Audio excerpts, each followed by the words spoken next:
Hello guys, gusto nyo ba ng mas malasang ginataang isda? Una, ipaksiw muna natin yung ating isda guys para talagang manuot talaga yung lasa niya.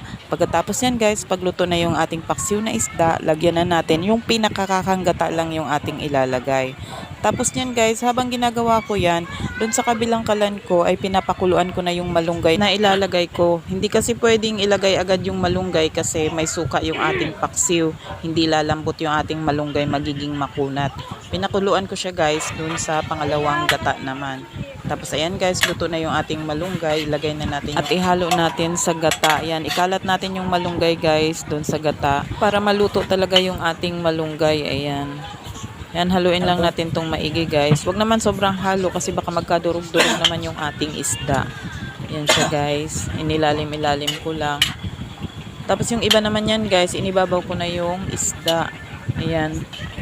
Para talagang maluto ng gusto yung ating malunggay. Kasi minsan makunat kasi yung malunggay. Ayan siya. Pakuluin lang natin tong maigi guys. Ayan, hanggang sa maluto talaga yung ating pinakakakanggata. Yan, mas masarap kasi yung nagmamantika na yung ating pinakakakanggata. Tapos yan guys, tikman nyo na rin.